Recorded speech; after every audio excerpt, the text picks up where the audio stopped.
तेरे बिन जी लेंगे हम। हम्म? क्यों? क्यों तो यहाँ नीचे बैठ जाना या पढ़े साड़वा पढ़े। ऐसे पढ़ना है सिराने से लेके।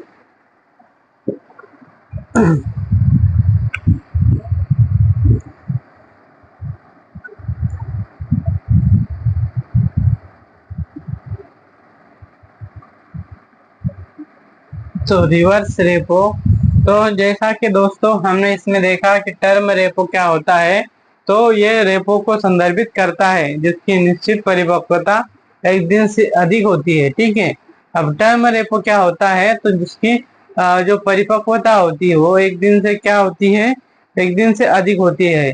और ये लगभग मान लीजिए एक दिन से 7 दिन तक, और फिर उसके बाद में 7 दिन से 14 दिन तक, फिर 14 दिन से एक तरीके से 90 दिनों तक, और फिर 90 दिनों से लेकर 180 दिनों तक, इस तरीके का ये टर्म रेपो होता है। ठीक है दोस्तों। फिर इसमें हम देख रहे हैं रिवर्स रेपो।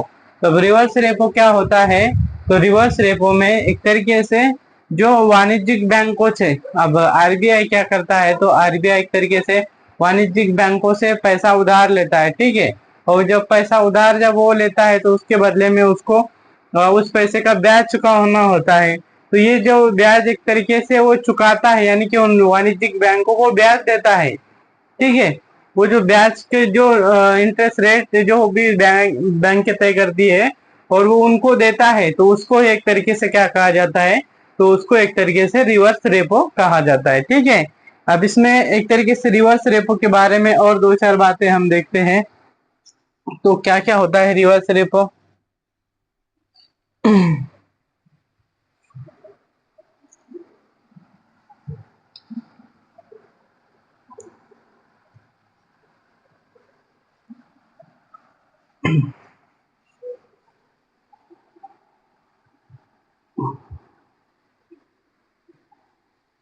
अब रिवर्स रेपो में और क्या क्या बातें हैं, तो रिवर्स रेपो सबसे पहले तो हमने देख लिया पहली बात कि ये आरबीआई वाणिज्यिक बैंकों को भुगतान करता है, आरबीआई बैंकों से जो धन उधार लेता है उसके बदले में। ठीक है। अब रिवर्स रेपो का उपयोग अर्थव्यवस्था से, रिवर्स रेपो, रिवर्स रेपो का उपयोग, रिवर्स रेपो का उपयोग, रिवर्स रेपो का उपयोग। अब क्या होता है रिवर्स रेपो का उपयोग, तो उसको भी हमें देखना है। तो रिवर्स रेपो का जो भी उपयोग है उसको समझ लेते हैं। खुला रहने यहाँ थोड़े से।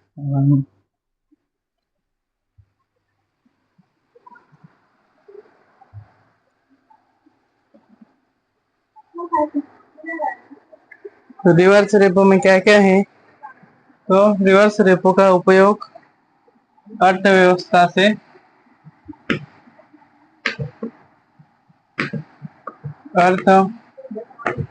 अर्थव्यवस्था से, अर्थव्यवस्था से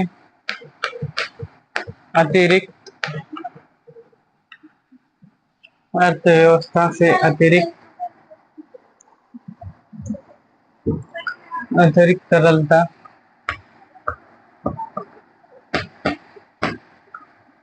तरलता को को अवशोषित करने के लिए,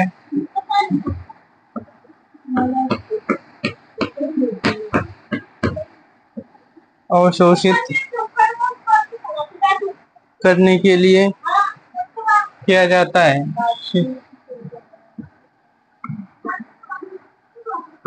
करने के लिए,